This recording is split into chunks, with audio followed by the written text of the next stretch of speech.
Congratulations, you have just found the #1 over 50 health and wellness podcast on the planet.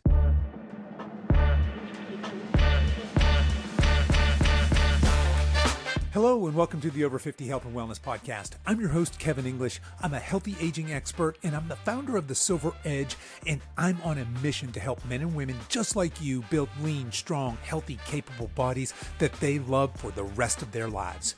We've got a fantastic show for you today. Joining me for this episode is the incredible Coach Jess. And today we're going to dive deep into a topic that's critical for anyone over 50 who wants to lose weight, get back in shape, and live their best life. Today, we are deep diving into the fascinating world of the metabolism. In this episode, we're going to uncover the secrets to optimizing your metabolism. We're going to dispel some common myths. We'll share some practical tips to help you transform your body and your health. From the importance of strength training and protein to the magic of sleep and stress management, we've got you covered. Plus, we'll throw in a couple of real-life stories to keep things lively. So grab a protein shake, get comfy, and get ready for a jam-packed episode filled with actionable advice and a whole lot of motivation. Are you frustrated with dieting and maybe you're beginning to suspect your metabolism is sabotaging your weight loss efforts? If you're wondering why shedding those extra pounds seems like such an uphill battle and why weight loss seems to get more and more difficult with every passing year, then head over to silveredgefitness.com and take our brand new metabolism quiz. This quiz has 10 simple questions. It'll take you less than 60 seconds to complete, and you'll get a detailed report with simple but effective strategies based on your individual results to help you finally get off the diet hamster wheel and build a lean, strong, healthy, capable body that lasts a lifetime. So, if you want to see if your metabolism is hindering your weight loss efforts and what to do about it if it is, head over to silveredgefitness.com. You'll find that quiz right at the top of the page. Jess, welcome back to the show. Thanks. Yeah. Glad to be back. Yeah, glad to have you back. Got a fun subject today. I'm excited to dig in here. But before we get going, so by the time this airs, Mother's Day will have come and gone by quite a few weeks, I think. But yesterday was Mother's Day for those of us here in the U.S. How was your Mother's Day? Yes, it was great. Yeah? Great.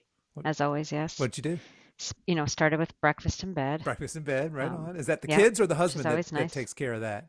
Or is that a joint effort? It's a joint effort. Okay, nice. The oldest is 12. He was in bed still. But my youngest is on a kick where he really likes making eggs. Right on. Okay, So good deal. that's always good. Yeah. And then just hung out. We went to the beach. You know, we're lucky enough to live near the beach where we can do that often. So it was a nice day. Nice, relaxing day? Yep. Yeah, good. All right, right on. All right, well, let's get into it. Jess, I want to start with this. I saw this, and actually I didn't see it. I heard on another podcast, go figure, right?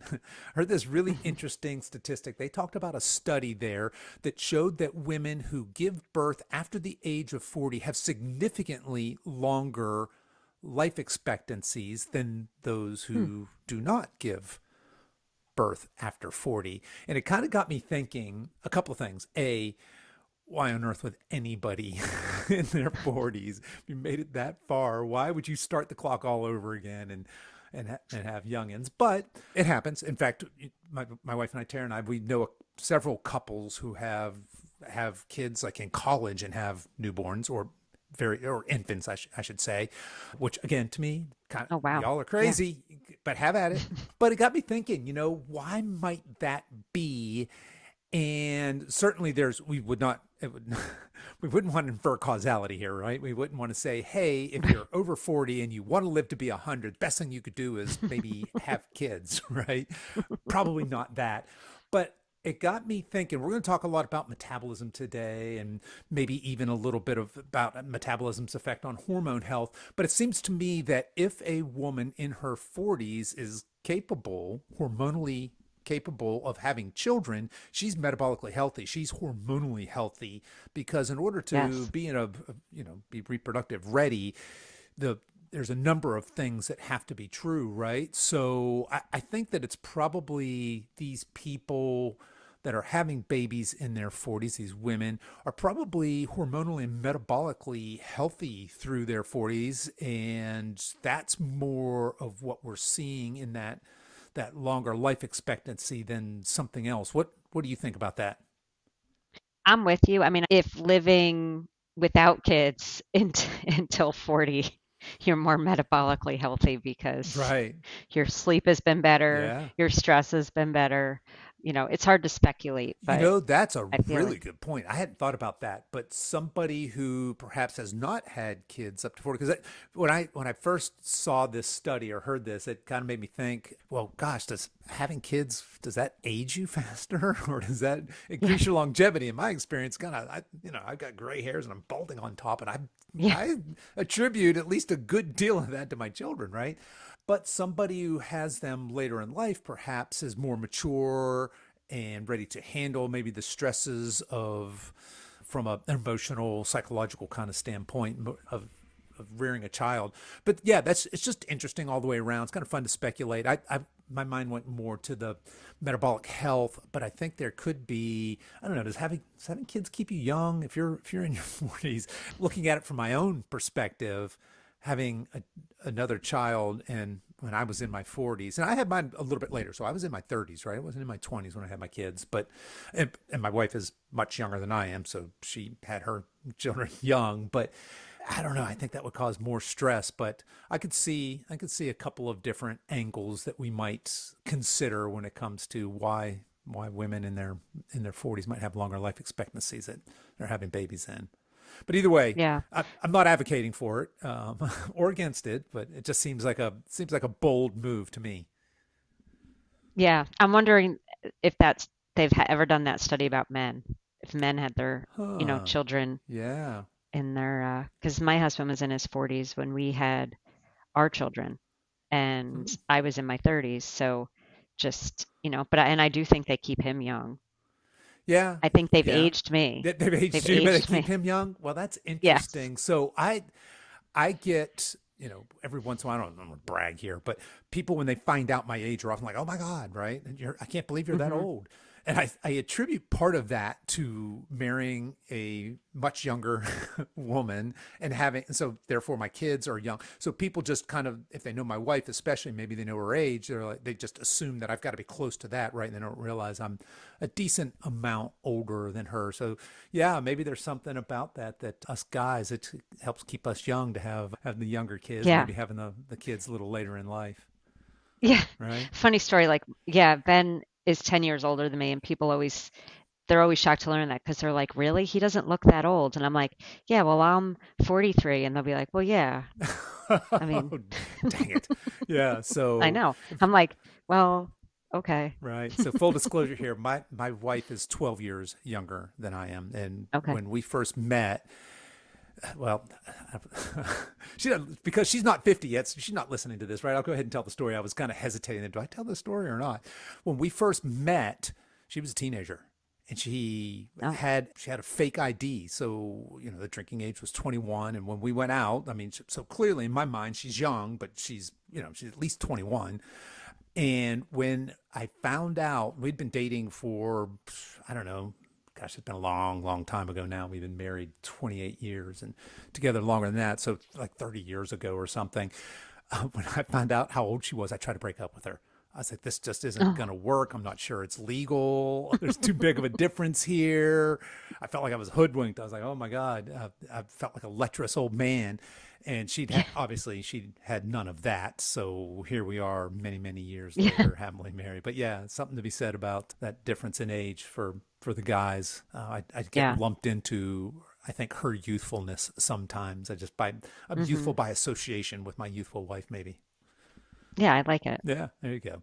All righty. So Jess, we have us coaches here at Silver Edge we've got a private chat that we share things back and forth with. And you had shot over this T Nation article, 10 Mistakes Women Make with Diets, and you said, "Hey guys, what do Oh, you yeah. think of this?" Talk to us a little bit. What was the article? I mean, obviously it was 10 Mistakes Women Make with Diets, right? And why'd you shoot it over? I shot it over because somebody sent it to me, and was like, hey, and they sent it to me and Monica, another, coach at the Silver Edge. could you guys put something together like this for the members of the gym that Monica and I both work at? And I was like, yeah, yeah. And I'm reading through it and I was like, is this a joke? Like I responded, I was like, this has got to be a joke, right? I'm looking like it's not April Fool's Day. It was actually written in December 2016. And I believe by a woman because the author's name is Danny, but I can confirm Dani. it's a Yeah, woman. It's it's female. a Yeah. woman. Okay. And I don't read T Nation a lot, but I think it's read mostly by guys. And this was like how you can help women make better diet Choices. diets Yeah. and yeah, diet choices. So just very condescending to women and their choices and kind of lumping us all into like emotional eating disasters and we need a guy to tell us not to eat these things. Basically, my overall take is, it says even that, women have tend to have boozy weekends that make them uninhibited around unhealthy food. And it's like men don't also have those Right. same Yeah. type of weekends and other things that, women don't realize that sugar can be listed under different names. So I guess we also can't read food Well, your labels. husband should be able to help you interpret that if you need some Yeah. help there. And it's a good thing he's 10 years older Right. so Yes, he can that's he right. can So read it. now he's got Yeah. that wisdom and he can give you some of that. He can impart some of his sage advice for you. Yeah, right. Another I did this was one of my favorites. Women attach more meaning to food than men. Most males overindulge and they'll say whoops and move on. But when a woman overindulges, her identity and self-worth go in the toilet until she's able to punish herself and deeply regret what she did. Yeah. Okay. And I really couldn't even believe that's in Yeah. black and white. Yeah. So Yeah. I think we get the gist here. So it was Yeah. I'd read through the article. When I first saw it, I wasn't sure why you guys sent it. And I was kind of flipping through. I just read the headlines. I was like, well, I kind of agree with most of that. And she does have some good points, right? She talks about prioritizing protein. She talks about we're going to talk a lot about metabolism. She talks about the importance of metabolism in here, but it does seem to have a little bit of a kind of a condescending tone to it. Now, I take it so you did not then Google Dani Sugart and look her up. So that's the author is Dani Danisugart. So I looked her up, and fun fact, we got to be careful talking smack on Dani because she's a badass. I looked at her. Oh, I bet. Yeah, she is a badass. So yeah, you can see how she might have maybe a kind of a hardcore militant approach. Hey, ladies, let's tighten up. But it was certainly, as you just gave a couple examples there, it could be viewed as being condescending towards ladies. Uh, but she is so this Dani, I was looking at her social media and she is like half of her content is nutrition and fitness and taking care of herself, exercise. The other half is her shooting firearms. So apparently she's like a competitive pistol marksman. So there's a lot of videos there where it's like 3, 2, 1, go, and she's grabbing a holstered firearm and firing in rapid succession at these targets. So she's doing some kind of competitive shooting. So, Jess, just my advice: just be careful if you're talking smack All on right. Dani, right? All Because right. she is apparently armed and a badass when it comes to knowing her way around some firearms. But yeah, No. she made some good points in the article, but certainly I can see how I'm only guessing that that article was targeted towards a certain type of woman, maybe. But even yeah, it's hard to justify some of the tone there, Yeah. isn't it? And it was really the tone. Like you said, I mean, her points, it's the, the bullets. They're good. They are They're, good. No, it was most of, they'd help you, but in fact, the all of the advice I would say is, just good, strong advice. Yeah, but I also think that the same thing would apply to men. So it could just be Correct. 10 Yes. Yes, it weight could. loss Yeah. mistakes. We work with equal amounts women Yeah. and men, Yeah. and they both have similar eating habits. Right. Yeah. I'm with you there. But at any rate, yeah, fun article there. If folks want to Hmm. check that out, I'll make sure I throw a link to that into the show notes. You guys can check that out there. So, Jess, speaking of metabolism, I got an email recently from somebody who reached out and said something along the lines of, hey, Coach Kevin, how much does your 6-month coaching program cost?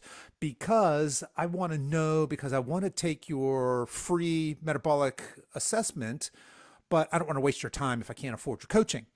So a couple things to unpack there. First of all, I told her exactly how much our coaching is, but that's a little bit like you saying, hey, I hear you have a car for sale. I don't know what kind it is. I don't know what year it is. I don't know what model, what make it is, but tell me how much it is before I even bother, going any further, right? Because I could say, okay, Mm-hmm. my car's $10,000. You're like, oh yeah, unfortunately, I can't. That's out of my price range. I'm not going to buy it. And if I told you, well, the car was a 1989 Ford Fiesta, you'd be like, yeah, well, I really don't want that. But if I told you it's a Yeah. brand new Tesla and you can have it for $10,000, or a brand new, I don't know, something very fancy, a Ferrari or something, you'd be like, oh, well, hang on. Turns out I can't afford that. I'll go get a loan, or Yeah. I'll do whatever I need to do to make that happen. So there's that, right? Asking the price of something without knowing the value of it is one thing. But so I answered her. I said, it's this much. And then I said, but the metabolic assessment is free for a reason. It's free. You don't have to buy anything. It's honestly a free metabolic assessment. And I wanted to bring it up because it's probably our best kept secret. We don't talk about it very much, Mm-hmm. and shame on me, right? As the marketing side of this business, we should probably be pounding that. It's free, and people might think, well, Kev, okay, but isn't that really just a thinly disguised sales pitch for you guys? And it is not. So here's what happens. Yep. For our free metabolic assessment, you fill out a brief form, and it asks questions you might suspect we would ask about metabolic health. And then you get on a call. It's typically with me. It's 30 minutes long. And I give you my best advice on going forward for the next 30. I give you a 30 to 60 day game plan, basically. Here are the one or two things I think you should concentrate on in order to really move the ball down the field for your metabolic health. And you might be thinking, okay, well, where's the sales pitch come in? And it doesn't. Unless you specifically ask, hey, what is your coaching program like, or what does it cost, or what is it, I've even had people towards the end of our metabolic assessment, there's this awkward silence, and they're like, aren't you going to pitch me on your, do you want me to? Because I'd be glad to, believe me. It's one of Yeah. my favorite things to talk about. I'd be more than happy to pitch you, but that's not what this is, right? That's Mm-hmm. something else. A sales call is you are definitely interested. You want to know, hey, well, what's involved? What's required of me? What's the cost? What's the investment? That's what a sales call is. A metabolic assessment is exactly that. So I just wanted to put that word out for anybody who wants to do a metabolic assessment. We know from a marketing perspective, we know that about 25% of people that do a metabolic assessment will eventually, in the next 6 months to a year, they will become clients. But then the other 75% will have gotten some really good advice, hopefully some good Mm-hmm. actionable advice that is impactful in their lives, and they just become friends, right? They're just, hey, now we met each other, we've talked on Zoom, and we've had a conversation, we've connected, and that goes along with our million-person mission, right? We want to impact positively 1 million people's lives, and we're not going to do that. We're probably not going to coach 1 million people, right? Let's face it. But we can reach people through podcasts. We can reach people through outreach programs like metabolic assessment. So anybody who's interested in that, again, I will throw that into the show notes here. You can just go to silveredgefitness.com, and under the free resources, you'll see there's a metabolic assessment. Anybody who's interested in that, you're more than welcome to take us up on that. Yeah. Very helpful. And what other companies doing that for free? Yeah, right. We had talked, in fact, we talked about at the beginning of the year to let's stop doing that for free. Let's make that a charge thing, and let's start advertising it more. We didn't do either of those things. We didn't market it, and we did not, in fact. And someday it may be a small fee to do that if it's hard for us to keep up. But right now the numbers are so small that it's easy for us to keep it free. If you guys want to take advantage of it, please do. Mm-hmm. And then just the other thing before we deep dive into metabolism that I wanted to let everybody know is we have a brand new metabolic quiz. So the name of the quiz is your metabolism sabotaging your weight loss goals? Take our quiz and find out. So by the time this comes out, this quiz is live now, and I think this is 3-4 weeks out before this will air. But by the time this comes Mm-hmm. out, that quiz will be everywhere. It'll be on our website, and it'll probably pop up in if you're on our email newsletter list, you'll have seen it there. It'll be on all our social. It'll be in the show notes for this. But it's really cool. It's a little you answer 10 questions, and you immediately get back one of 3 responses. Number 1 is your metabolism is a smoldering ember, I believe is the first one. That's not good. Number 2 is your metabolism is a small campfire, and that's good, but it has some room for improvement. And number three is your metabolism is I think it's a roaring bonfire or something like that, maybe a roaring furnace, and that's really good, right? That's for the folks that are really crushing what we're getting ready to talk about. So it's a fun quiz, and then of course you get emailed a full report on some action items that you can do if you're a if you've got a slower metabolism, what are the big things you can do to improve that? And then if you've got the small campfire, here are a couple steps you guys can take. And then really, if you're already a raging bonfire, we've got some, hey, congratulations, but here are some things you can do to maintain that and pay that forward. Mm-hmm. So everybody check out that quiz if by the time you hear this you haven't already. So Jess, let's jump into the subject we really wanted to dive deep in today. I want to talk to you about all things metabolism, metabolic Nice. related. Yeah. So we talk about metabolism on this show all the time, ad nauseum, maybe even too much. And people might be wondering, well, Kev, why the hang up on metabolism? And it's kind of a fuzzy thing, right? When we think about, well, metabolism and how does that really impact? I just want to lose 10 pounds, or I just want to lose 50 pounds, or I just, want to be in better shape. What role does my metabolism play? Why should I care? And what does that really mean? So I thought I'd start here. I just want to basically define metabolism, and then let's you and I kind of have some fun talking about what are some things, what are metabolism killers, what are metabolism boosters, what are some things you can do to improve your metabolism, etc. So let's start here with a definition.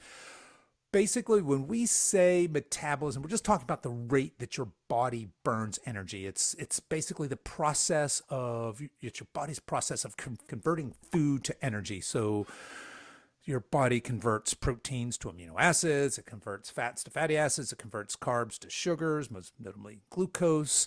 And there's really a couple of, the only other thing I want to say about metabolism, we're defining it, is there's this very fine balancing act of your body's either building up its energy stores, and that's known as anabolism, or it is breaking down some of these sources for fuel, and that's called catabolism, right?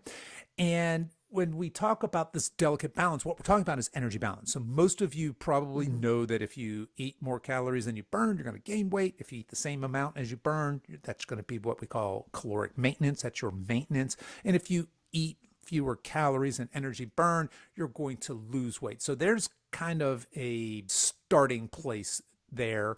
And just when we talk about metabolism here and its role in weight loss, what do you see when your clients are coming in regarding their metabolic health? What does that typically look like for a typical client of ours? So when they come in, the first thing, and I know we've talked about this before, we're having them not only track their food in some sort of tracking app so we can see the energy and the calories coming in, but we're also asking them questions about their sleep, about their stress, about digestion and energy, because those are all big factors in our metabolism that we're not going to be able to tell just from what they're eating. What you put into your body matters, but it's what is your body doing with that matters more, Yeah, you know. that's well said. And here's something, maybe let's maybe kind of pick this apart as well. I know we've talked about this here on the show before, but it bears repeating. I think a very common avatar of clients who come to us, and we're probably self-selecting these a little bit because we talk about this so much, but we very commonly get people into our program who are under eating and Mhm. overweight. Do you want to talk about why that might be and how that ties into, say, metabolic health? Right. So, typically we'd look at someone like that and say they have a pretty slow metabolism, right? Yep. Just to use the most basic term, just meaning that they have low energy and their body doesn't need that much energy because they're not exercising. So you're not burning much energy and they're not eating a lot. So, or they're overeating. And, either way, that energy balance is off. So they're not expending a lot of energy and they might be taking too much inconsistently. So they might be dieting, they might be under eating a lot. And during the week and not exercising. So that energy balance might be a little better, but then they're going to get hungry because their body also needs basic energy in calories to support its basic function. And so when it finally gets those extra calories just to support your walk that from your house to the car or walking around the grocery store doing grocery shopping, then you're going to start storing that as fat rather than fuel. Yeah, so that's we often talk about, are you a fat burner or are you a fat storer, right? And that's Exactly. Yeah. when and here's what I think part of what's happening, especially for our folks that are chronic dieters, repeat dieters, Hmm. or like you're saying, Jess, maybe they're eating, 1,100 calories today, 2,000 calories the next day, 800 calories the next day. They're skipping breakfast some days. So it's just the metabolism likes consistency. And when you're very irregular or when the body's constantly perceiving food scarcity or periods of food scarcity, as in when you're Yeah. dieting, skipping meals, etc., its survival mechanism, the job of the metabolism is in fact to slow down, to adapt, and to help keep you alive. It doesn't Hmm. understand that you are simply on a diet. So yeah, when we say your metabolism's not broken, right? We get people that are very Yeah. commonly say, "I think my metabolism's Yes. broken." It's There's something broken, but it's not your metabolism. Metabolism is doing exactly what it's supposed to do. It's slowing down. It's rearranging hormones. So we talked about, remember, the women over 40 getting pregnant, right? Yeah. If you're in one of these states where your body's perceiving this irregularity or shortcoming of calories, it's not going to it's not interested in your fertility or reproductive system, right? It is more interested in Right. you being staying alive. And one of its main ways of doing that is by storing fat, or at least by clinging to those precious fat stores, because your body doesn't perceive fat stores as bad metabolically. Right. It sees those as life preserving and life saving Yeah. potentially. So yeah, it can be kind of tough, and that's why we very very commonly see, like Jess said, we ask people to weigh, measure, and track all their food in the first weeks without changing what they're currently eating, so we can get a baseline for what their current maintenance calories are. And before we go any further, let me just redefine maintenance calories. This is your average calories that you eat a day, and this is the amount that you eat that neither causes you to increase or decrease in weight. So in other words, if I eat 3,000 calories every day, but my weight doesn't go up or down, that's my maintenance calories. And it's the easiest way to calculate that is just to weigh, measure, and track all the foods you eat. And if you're not rapidly losing or gaining weight, that's roughly your maintenance calories. And because so many of us eat one way Monday through Friday and a different way, say Friday night through Sunday night, you want to make sure you get a full week's worth, so you kind of get a picture of what that looks like. But I think that that's important because, look, in order to lose weight, we need to be in a calorie deficit, right? That's a fact. But here's where Hmm. metabolism plays. If you're somebody, let's just say you're a woman on Weight Watchers, currently eating 1,100 calories a day, and you want to lose that last 10 pounds, you're in a really, really tough spot because your metabolism is slow. Your metabolism is not optimized. You're currently under eating. And so, in order for you to lose that last 10 pounds, in theory, if you wanted to eat less food, you're going to eat what, 800 calories, Yeah. 700 Yep. calories? Who wants to do that, right? Yeah. And let's just say you did that and you lost 5, 6 pounds. You only got 4 or 5 more pounds to go. What do? Take another cut? Do you eat 400 calories for a couple of Yeah. weeks? It just gets crazy, right?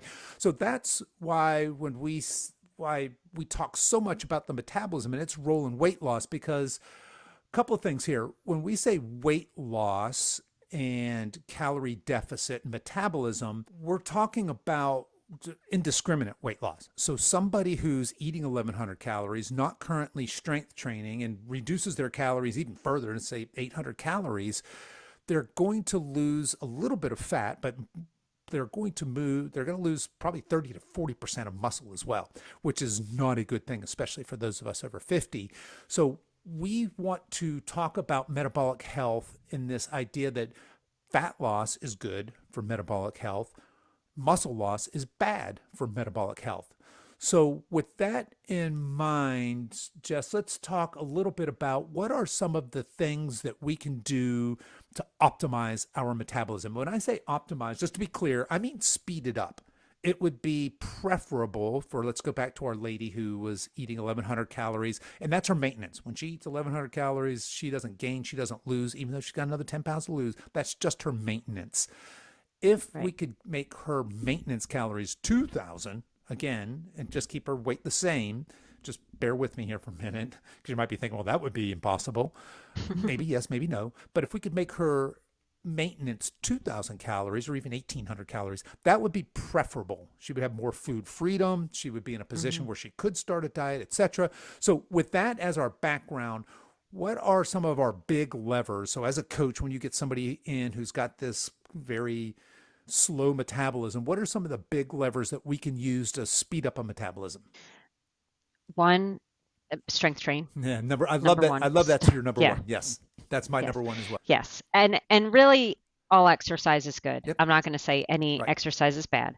Even your walk is, even walks 100%. are good because you're burning calories. But strength training, you're building your muscles. So that's going to help speed up your metabolism or get it going a little, burning a little faster, Right. we'll say. Yep. And because your body's using more energy. So the more energy you're using, then the more food you can eat. Right. But that's the first thing we do is usually get somebody moving.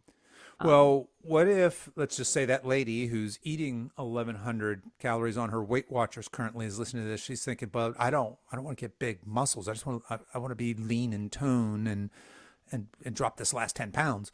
What advice do you have to her? You're going to turn her into She-Hulk, are you? yes, absolutely. Yes, No, you are. All no, right. yeah, that that physique is nearly impossible Right. to achieve without years and years of supplement and strength training and eating mostly Right. protein and Probably some physical you know help in there as well. yeah Like, you know really I just say trust me if you feel like you are starting to bulk up then we can reevaluate your program but that your arms are not going to get bigger when you build a little bit of change muscle. that Yeah. right Yeah. because that is going to allow that fat you to lose that fat that Right. you've been hanging on to.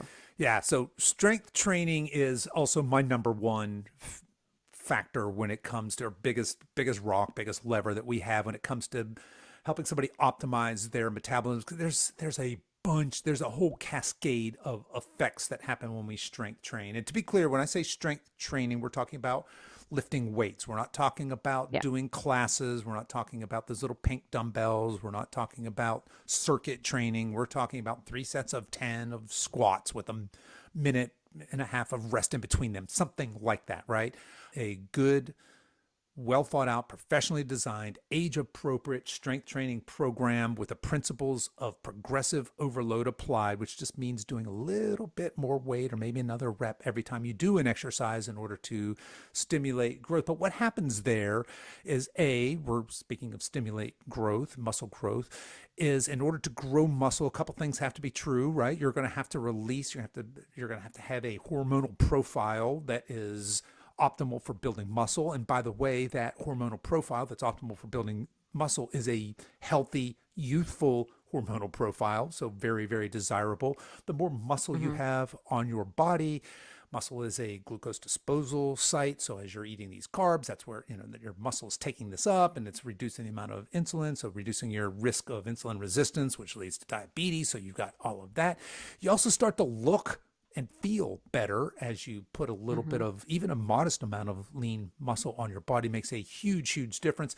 There's also a number of things that we don't really talk much about on this show, but there's other factors like confidence. And if the hardest thing you do in a difficult day is your gym workout in the morning, that really sets up the rest of your day for success. And there's these mindset and psychological benefits from doing strength training that I think we probably don't. We talk all the time about, well, yeah, build muscle and it'll help, speed up your metabolism. All that's true.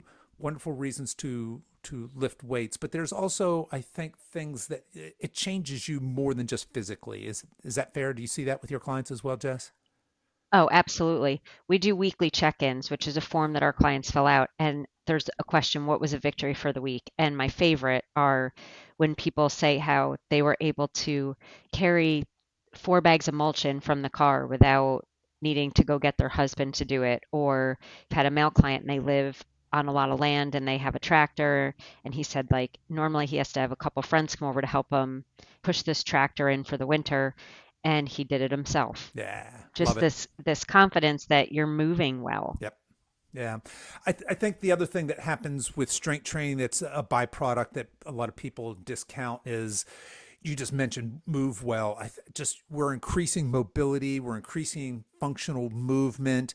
And I've had people say things like, I've had these creaky ass knees for just as long as I can remember, since my kids were Hmm. teenagers, whatever, right? And they're getting better. Or just had this kind of not back injury. Just want to be careful here. You probably need to Right. go see a doctor if you have a back injury. But I just had this nagging low back pain. It's just I've had it all my life. But now that I've been consistently strength training, it's gone. It's cured, Yeah. right? So there's all these other things. All right, so we're yeah, I'm with you 100% when it comes to ways to optimize your metabolism. One of the best things you can do is start strength training if you're not already. And if Yeah. you are already, just tighten that up, right? Make sure your programming is really good. And look, I'm really fond of saying professionally designed, age appropriate workouts. And just so we're clear, when I say age appropriate, I don't mean the little tiny pink hand weights and I don't mean avoiding deadlifts and back squats. In fact, I mean the exact opposite of that. I mean functional, full range of movement and being strong to things that are designed to get you strong, healthy, capable, and moving in all planes of motion that will carry over into real life, right? So Right. like Jess said, I can pick up a bag of fertilizer off the ground and put it on my shoulder or carry it where it needs to go, dump it down and without fear of injury, or I can reach around in the back seat and grab something. I've got that Hmm. now, that rotational stability, that core strength to Right. do all these things. Really, really important. And, something I read once that's always stuck with me is that as you get older and you always hear about people like breaking a hip, right? Yeah. And that's the downfall, like, oh, well, they broke their hip and then they're in the hospital and then That their usually doesn't end mobility is well. limited. Yeah. Right. Um, and that is usually caused by somebody stepping backwards. Mm, So that's where the majority of people that break a hip, it's not what you think that they just lost their, we're walking outside and slipped and fell. It's opening a door, when you have to take that step backwards or getting up from a table and you're pushing your chair backwards because they don't have that strength and that movement that patterns. strength and You stability. start to lose that. Yeah. Yep. And that coordination. And when we work with clients that are sometimes intimidated to start lifting weights or they don't want to go to the gym Yeah. and put a barbell on their back. We have programs that they can do at home with even just dumbbells and bands Mm-hmm. that get them really strong, but also help them learn those movement patterns. Like I'll have them complain, I don't want to do lunges, what Yeah. these reverse lunges Yeah. hurt. And I always say, just give it a month. We'll do them without weight and give it a month. But that movement pattern is very Sure important. is. You don't want to surrender that lightly. Yeah, a couple things Right. there. You mentioned breaking a hip, and certainly every time we strengthen muscle, we strengthen our joints, we strengthen our tendons, but we also strengthen our bones. And I think that gets Hmm. lost a lot. People don't understand that you can absolutely 100% strengthen your bones. And we know that osteopenia, osteoporosis, big, big problems we get older, especially for our ladies. Postmenopausal, you're at higher risk for osteoporosis. So, strength training, number one thing you can do to strengthen those bones and like you're saying, Jess, to be strong, stable, coordinated, mobile, to avoid those things like and if you do fall, to be a little hardier, a little less fragile. It's like Mark Hmm. Ripito says, strong people are harder to kill.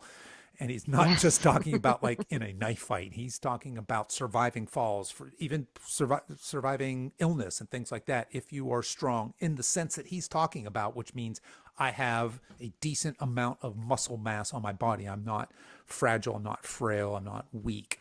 You are much, much more likely to survive life, really. Right. All right, Jess. So we're in agreement there. Strength training. What else? What else can we do to really wire up to stoke the flames of our metabolic fire? Eat protein, which we're a broken record when we say that, but you Yep. know, eating protein, it's going to help build your muscles, Right. but it's going to help you feel full longer. Right. And that also has that thermal response on your Yeah. metabolism. So it takes your metabolism more energy, or it heats up your body. Hmm. Like meat sweats The are a meat sweats thing. are a real thing. Yeah. Yeah, they're a real thing. It's heating up your body to burn that, so your metabolism is working harder, taking more energy, and that's something you're doing without exercise. That's something you're doing without having to kill yourself on a treadmill.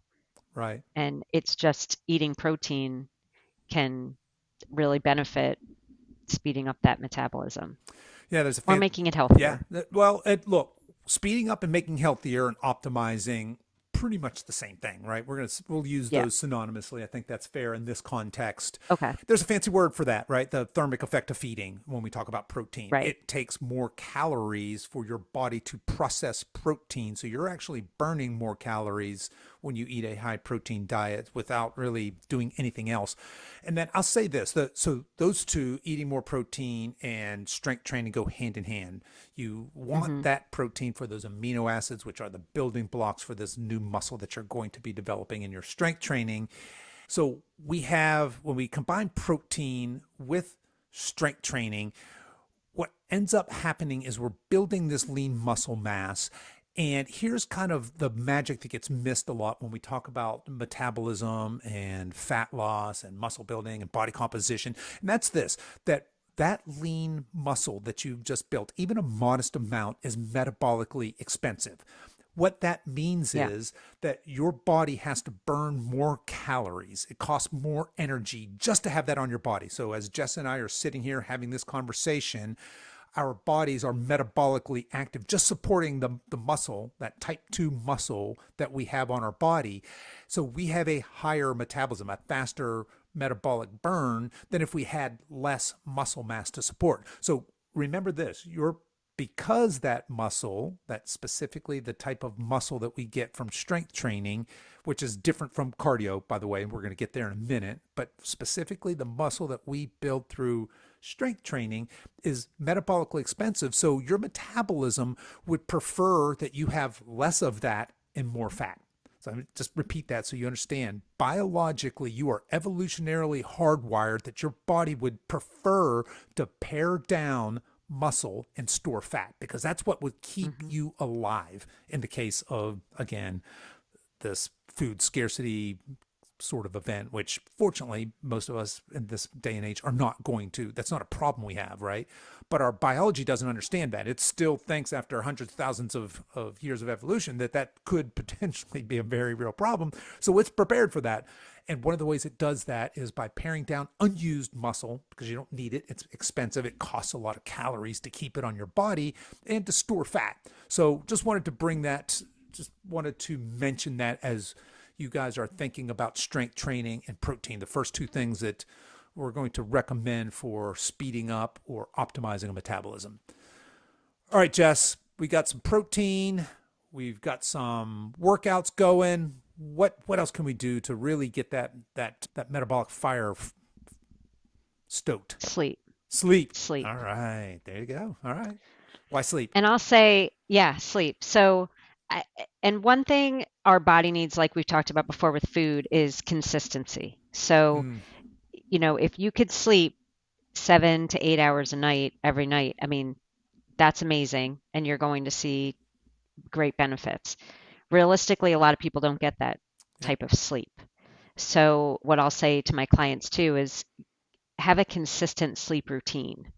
And hopefully you start to get there and get longer sleep. But what I mean by that is like go to bed at the same time and wake up at the same time every morning, even if that isn't as long for you, or at least get in bed at a decent hour, turn off all devices and try to fall asleep then. Yep. Avoid alcohol, caffeine, and nicotine within 4 to 5 hours of going to sleep because you'll notice a Yep. big improvement then. But just try to be consistent in those habits.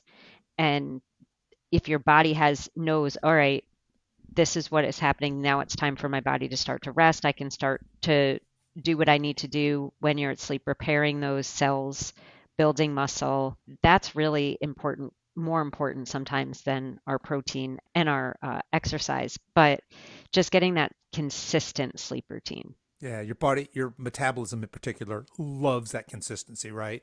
And Yeah. that's one of the biggest hacks. Because for the longest time, I was such a crappy sleeper. For most of my adult life, really struggled with different forms of insomnia. That I could usually, not always, but I could usually fall asleep. But man, I had a hard time staying asleep. And part of it was just I was anxious. But at any rate, I had really crappy sleep. I'm a really good sleeper now. I've got my, I've had the Whoop. Now I'm on the Aura ring, and I register pretty much spectacular sleep every night, but I've worked really, really hard at it. And one of the biggest things that was game changing for me, I started with hey, let's, get the room cooler. Let's make it dark. Let's get some blackout curtains instead of those crappy curtains we had and all of that. It's that consistent bed and wake time.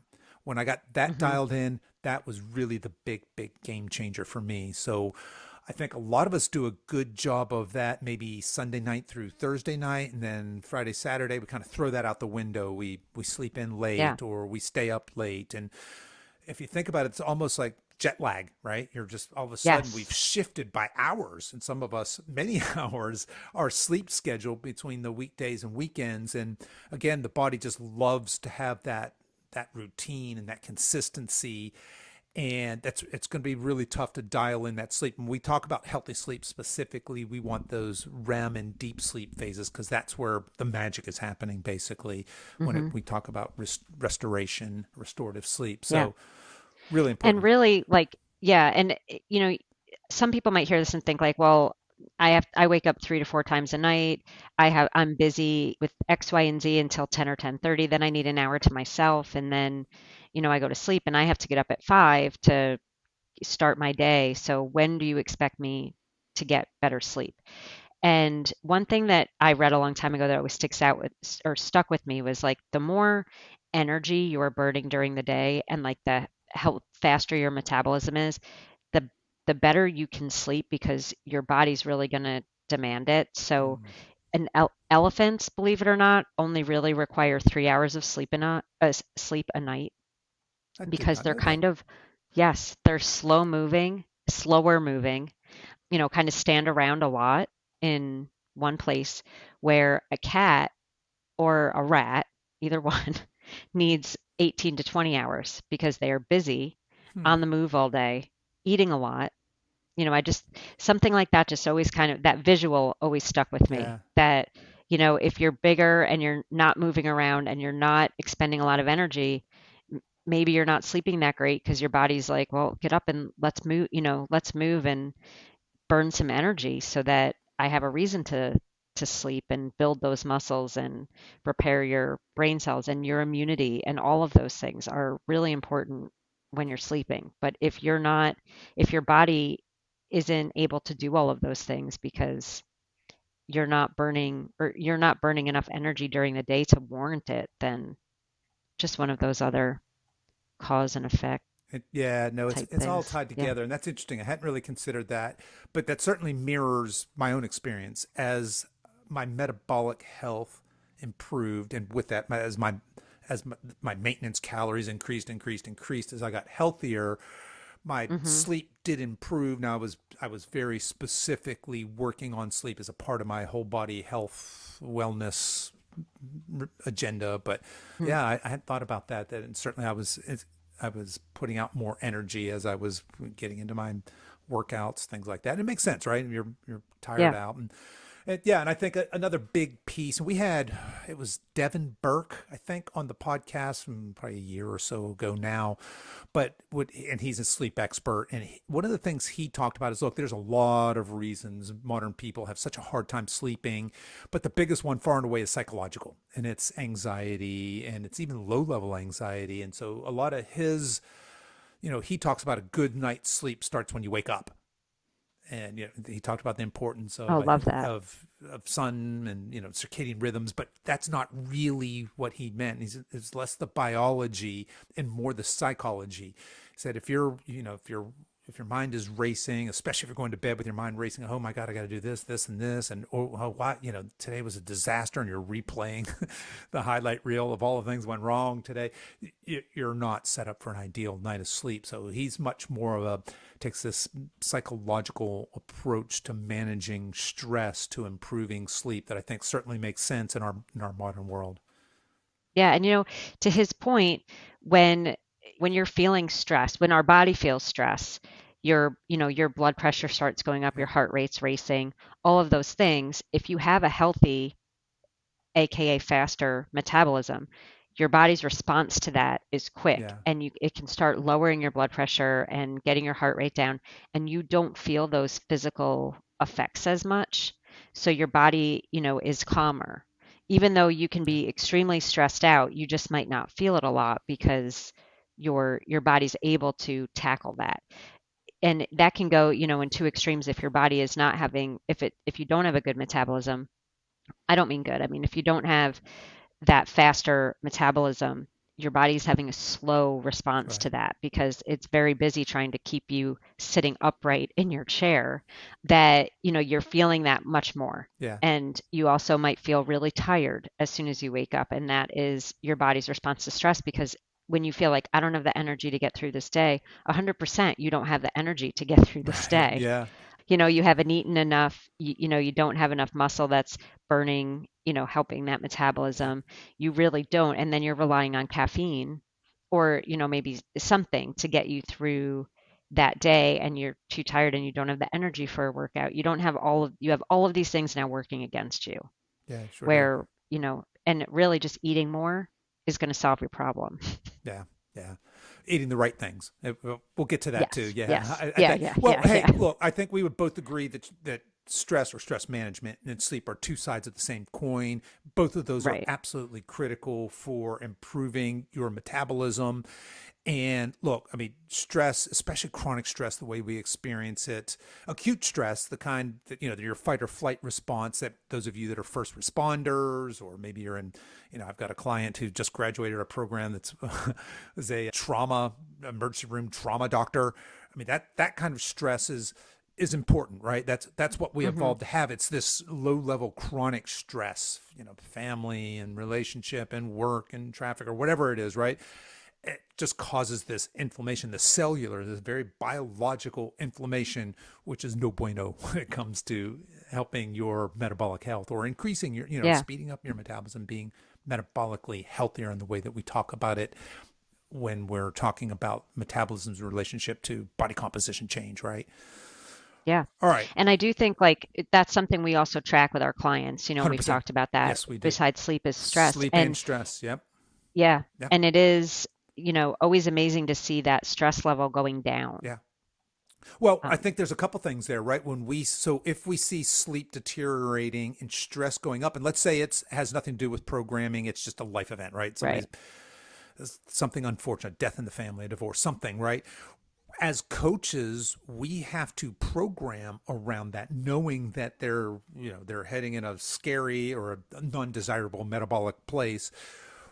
Perhaps that means less workouts or a different modality of workout. It Yes. may mean a different type of, for your body perceives, for example, intense workouts as stressors. Your body perceives calorie deficits as stressors. Now, those, you could make an argument that both of those appropriately dosed are good things overall. But Hmm. in the context of somebody who's got all these other life stressors, we don't want to add quote unquote good stressors on top of that, because they may be counter to that person's, or might not be perfect for them at that time, right? Right. All right. Well, Jess, we've got, what do we say? Strength training, protein, sleep, stress management, we'll call it. What else can we do to optimize, or basically we're talking about speeding up the metabolism. We want fat loss and we want muscle building. What else do we Drink have out there? water. Oh, I got one. I Water. got two. Yeah, Oh, water. Yeah, okay. So okay. you got one of the. I'm just kind of racking my brain here. What else? Because those are the big pillars right there. If you just did that, you would be head and shoulders above most folks. So Yeah. yeah, I think hydration is absolutely one of them, and it's probably an overlooked one as well, right? It's Oh, critical yeah. for so many cellular functions. So you're not going to get away with a healthy metabolism by being chronically dehydrated. You're just not. No. Yeah. Yeah. And I'm not talking about walking around with a gallon jug of water Unless you and want to. telling yourself that you have to finish it. Right. You could It's, be that you know, person. our right. You absolutely can be that Yeah. person. But, you don't have to go to extremes. Yeah. It's half your body weight in ounces of water Half a your body day. weight in ounces of water. Yep. 100%. Yep. What if I'm drinking Mountain Dew and Coca-Cola? Does that count? No, that does not That count. doesn't count. I'm What talking about, about water. I guess this is more of a Monica question, but what about Diet Mountain Dew or Diet Coke? Does that count? I'm going to also say, no, Yeah, that okay, does there you not go. count. Yeah, yeah. And Monica would say, hell no. Yeah, Right. Monica will tell you definitely why not, but I'm just telling you, no, Yeah, it's right. not water. Yeah. And I've had a client come to me and she did not drink any water. She only drank diet soda all day. And we really, our goal for her was just 1 8-ounce glass of water Wow. a Yeah, got to day. meet people where they are, And then, right? Start small. yeah, Yeah. and by the end, she was up to, filling up 2 big water bottles, Good for her. so getting up to about 64 ounces of water a day and, maybe 1 or 2 Diet Pepsis, glasses of Diet Pepsi a day. So, and we're not telling you have to make any extreme changes, but just Yeah. start with a little bit of water, then add a little more water. Yeah. And I mean, the health benefits that she saw were tremendous. Yeah. Love it. Absolutely And love it. she even, and she wasn't sleeping well because she was getting up frequently to go to the bathroom, which a lot of we have a lot of Hmm. people that say that. Yeah. And it's funny, drinking water, she didn't have that problem as much. Interesting. Yeah. Yeah. Huh. All right. No, hydration, 100%. Like Jess said, if you just make the goal, the eventual goal, depending on where you are, again, meet yourself where you are, but half your body weight in ounces of water is a really good goal. And then just the Yeah. other one, you've actually mentioned this early on when you talked about strength training. You said all forms of exercise are beneficial, appropriately dosed. Throw that caveat in there. But walking, which Yeah. is, again, I've said it before in this show, I've made a 180-degree turn on walking. I used to think it was kind of dumb advice. And it often, especially for those of us over 50, are telling us walking, like, come on, really? But yes, walking, specifically that over 7,000-ish steps a day. The gold standard is 10,000 steps a day of walking. But and I think we say walking because that's just an easy, we all do it and we all should do it, but really a daily movement practice. And that if it's Hmm. not specific intentional walking, it could be any number of things. It could be, you could be in a yoga flow or stretching, swimming, biking, but just some sort of gentle restorative movement is just so vital for metabolic health. And Yes. I've had clients where walking was actually in the fat loss phase. So those of you that don't know, it's probably no surprise to you. We have a metabolic restoration phase. That's our pre-diet phase. In our coaching program, we have a diet phase and then we have a post-diet phase. So if you work with us on our 6-month program, you will actually most likely spend more time not dieting than dieting. So there you go. For weight loss folks out there, if you're curious how that could possibly be, hit us up. We'd be glad to tell you about it. But I've had people in that fat loss phase where really the difference between very little fat loss and a good rate of that solid 1 pound a week of fat loss coming off is just steps, just increasing the steps, that Hmm. intentional walking, doing all the other things right, but really dialing in the walking being the difference maker in that fat loss stage phase. Hmm. So yeah, I think that's a really good one. I don't know what we've probably left a couple things out, but really I think those are the big ones, right? When it comes to Yeah. speeding up your metabolism. We talked about why that's important. I will say that you'll see things like drink green tea, or another big one for spiking your metabolism or boosting fat losses. Eat spicy foods, and look, the green tea is healthy and it has L-theanine in it and other good compounds. And if you like to drink it, by all means, drink it.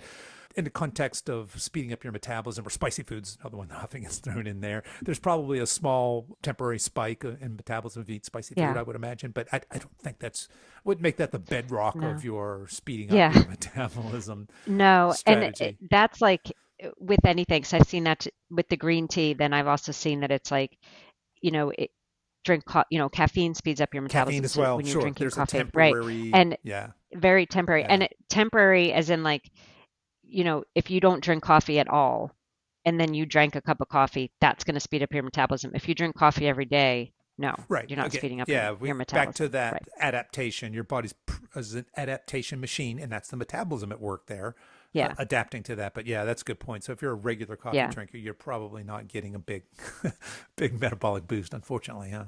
Yeah. I Uh, mean, and I think, we should also, what you might have been about to say this, sorry. no, So hit it. let our, let the listeners know like the ways you can tell if you have a slower metabolism or not, Yes. because it's hard. A lot of people just say, oh, well, I have a slow metabolism, or that person has a fast metabolism. It's not just how you look that determines Right. if your metabolism is Sluggish, slow shall we or say? fast. Yeah. Yeah, So what are some sluggish. things? Yeah. Yeah. What are some signs? Now, quick plug for our quiz. You can take that quiz. It will tell you, Yes. do you have a Yes. slow, medium, or fast metabolism? But yeah, if somebody suspects, like, yeah, I think I might have a slow metabolism, what might be some signs besides the obvious? I want to lose this weight, and probably my metabolism's in the Yeah. way of that. But what are some other things that people might Right. notice? Number one, I think digestion. Hmm. Are you going to the bathroom daily? Regularly, yeah.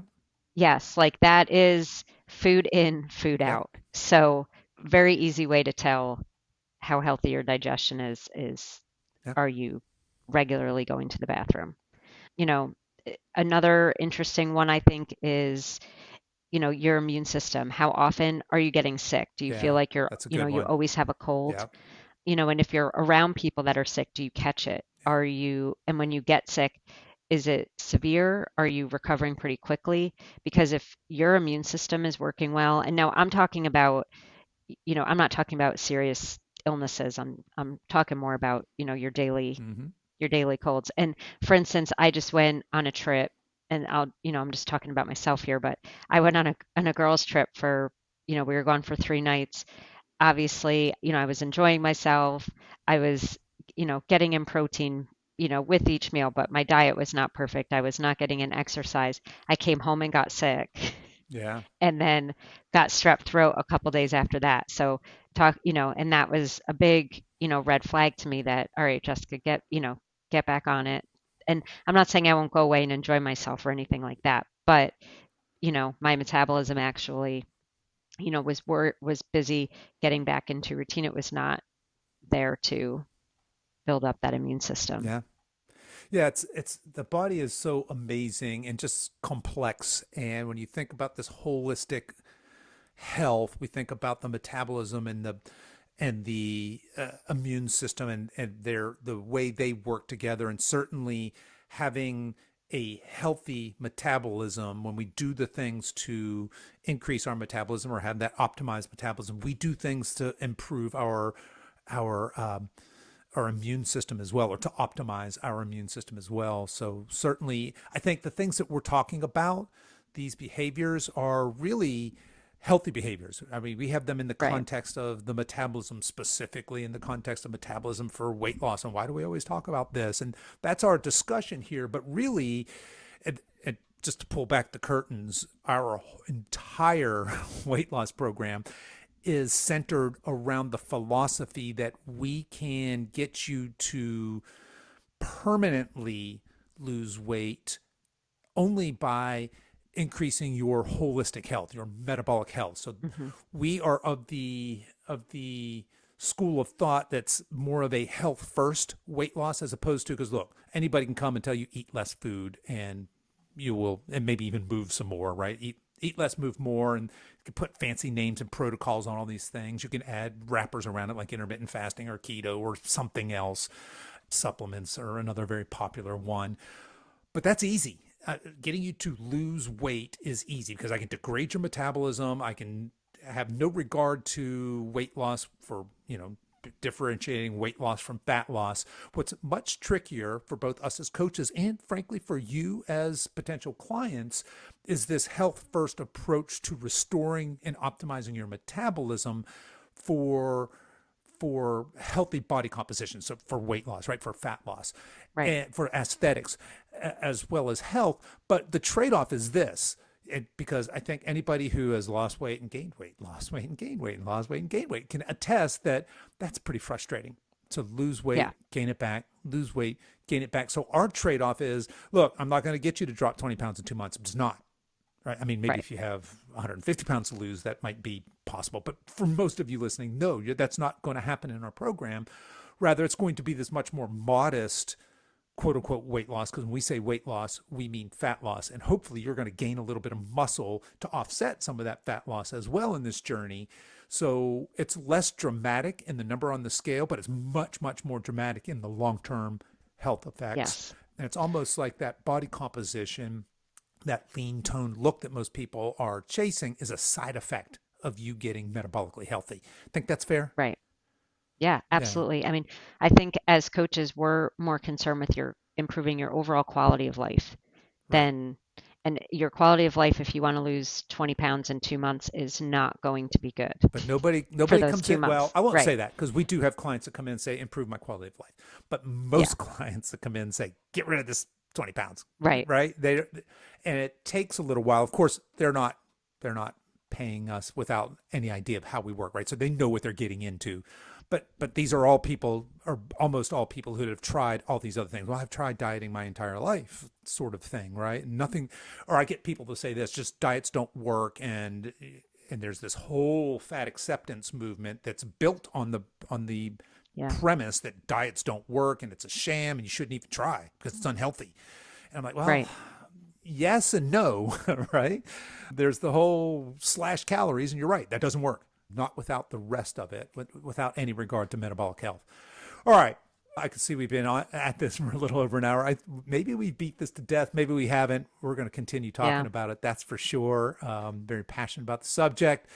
So Jess, let's see. What do we want to do here as we're wrapping up? I guess let's tell folks we'd love for you to continue the conversation. We have a private Facebook group. It is the Over 50 Lean Body Blueprint. I'll link that, of course. Anything we talk about in the show will be in the show notes. You guys can find it there, or you can just go to Facebook and plug that in. I'm sure you'll find us. It is a private group, but it's free to join. All you have to do is answer a couple questions, come in. And I will say this, we've had lately a number of people that are requesting to join that don't answer any of the questions or agree to the terms. Just know that if you do that, you're going to get booted. We don't let you in. We've had a couple of people come in and post spammy type stuff, and then going back, look and notice they're the ones, of course, that didn't answer any of the questions or agree to the terms. So please do that. And then the other thing is, if you haven't already taken our Is Your Metabolism Sabotaging Your Weight Loss Goals quiz, please do so. But until next time, Jess, I want to thank you so much for coming on and joining me as a co-host today. Yeah. Thank you for having me. Hey folks, just a quick reminder to head over to silveredgefitness.com and take our new metabolism quiz to find out if you are a fat storer or a fat burner. You can find that quiz over at silveredgefitness.com at the top of the page.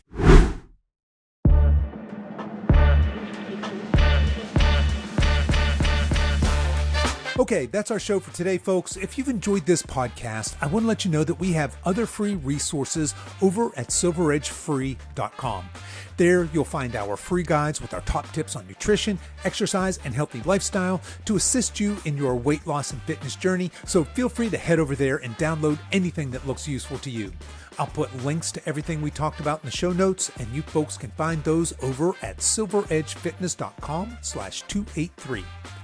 As we wrap up our time together today, you can show your support for this show in two important ways. The first is to tell a friend about this podcast and encourage them to give it a listen. The second is for you YouTube folks to click the like and subscribe buttons, and for you podcast folks to please give this podcast a 5-star review on whatever platform you listen to podcasts on, and be sure to subscribe and follow so you don't miss any future episodes. I really appreciate you spending your time with me today, and until next time, stay strong.